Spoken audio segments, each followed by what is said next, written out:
Hey, it's Enigma Hood. So I was watching, I came across one of Amazingfatass's videos, and I normally don't watch that fat fuck's videos because he's a real scumbag. Now you might be thinking, Enigma Hunt, aren't you like buddy with all these atheist guys on YouTube?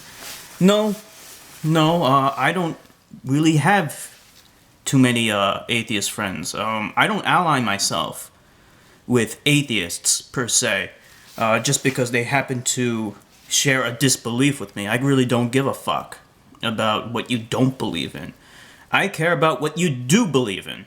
I care about your convictions. I care about the ideologies that you have. Stuff that's actually material, has substance to it. Not believing in God is really no different than not believing in anything else. So that's how I view things, okay? I'm not gonna just arbitrarily be buddy-buddy with the rational skeptic community at large. No, you're my buddy if you are my buddy. Let's simplify it that way. Anyway, let's get to the meat of the matter. There's this other video, which you guys probably seen it by now, of, oh jeez, now I forgot her name. But I'll post a link to her video in the description as well. She did a video on damsels in distress. She's a feminist. And she was basically analyzing various different video games and showing how sexist they all are, I guess, for lack of a better way of putting it. But I don't want to comment directly on that because I think that's a whole other video. What I do want to comment on was Amazingfatass's reaction to the fact that she censored comments and ratings. Now, first and foremost, I want to say that I wish she didn't do that. But what annoyed me was the fact that Amazingfatass kept on, he was objecting to her doing that for bullshit reasons, basically. He was saying that censoring comments and ratings undermines her goals. Essentially, that's what he's saying. I don't necessarily believe that. I mean, the fact of the matter is, if you have a goal that you're emotionally invested in and that you want to see it come to fruition, it makes sense to do everything in your power in order to win. I see it more as a game. It's more of a game. It's not like a dialectic where you're trying to understand a position, but you don't necessarily know what the correct position is. So you're engaging with someone, and you're trying to converse with this person. Both of you are conversing, maybe might disagree or agree with each other, in order to come to a common understanding that advances knowledge. That's very, very different. This is not what she's doing.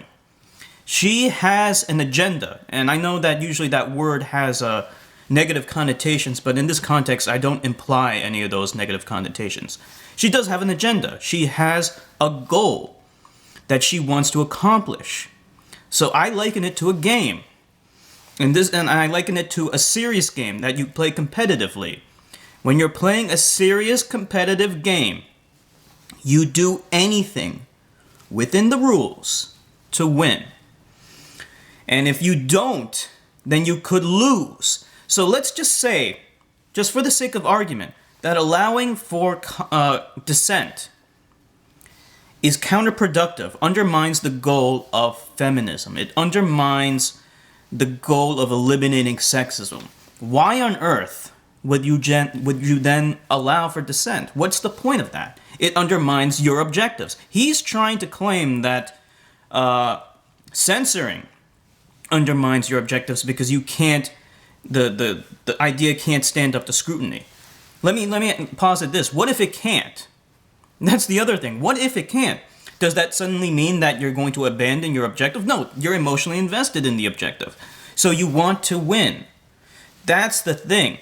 Now, my position is I wish she would allow for, she would open up the comments and the ratings as well, because there's some things I wanted to talk about. I wanted to comment. I don't give a damn about what he's saying, like, oh, it's going to undermine this or that. No, it's not. I have a desire to want to comment on that video. I have a desire to want to thumb it up or thumb it down. I have those desires, but I'm not going to make up some bullshit excuse in order to rationalize that she should open up the comments for those ulterior motives. Excuse me, for that rationale that which doesn't actually reflect my true motives. My true motives are, I just want to be able to talk about it. And with that said, yeah, I mean, she should. Because it's a very interesting video. Apparently, she had tons of money backing up this research that she was doing with it. She had a Kickstarter, and she had a stated goal of 6,000, and she got over $100,000 in donations. And I'm not gonna knock her for that. I mean, it looks like she did her research, and this is just part one of a series of videos that she's doing, and she got over 1 million views so far. I might give it a little bit more in-depth analysis. I might do some kind of more in-depth video responding to it because I think it deserves that.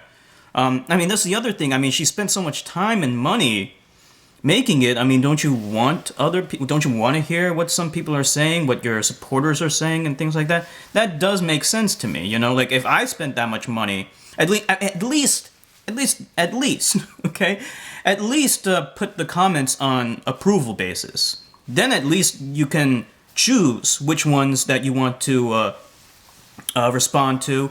You can pick out the good salient arguments. You could respond to your detractors that are making at least intelligent remarks. Sure, there's going to be a lot of sexist, moron trolls out there.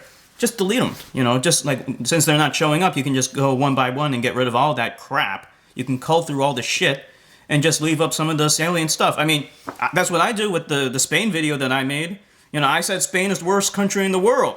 And lots of people hate me for that. And, you know, there's a lot of bullshit without any salient arguments, which I can understand. You know, you insult their country, they can't help but take offense to it. But, you know, I leave it on approval, and then I just, you know, I go through it one by one, and I respond to my detractors. Very rarely does anyone agree with me. But at least I have a way of, you know, responding to the detractors in an organized way. So it's not censorship, it's just me having a way to cull through the crap and respond intelligently, as intelligently as a process like this can be. So with that said, I'm going to post links to these videos so you can check them out yourself. Remember, guys. Actually, never mind. This is Enigma Hood signing off.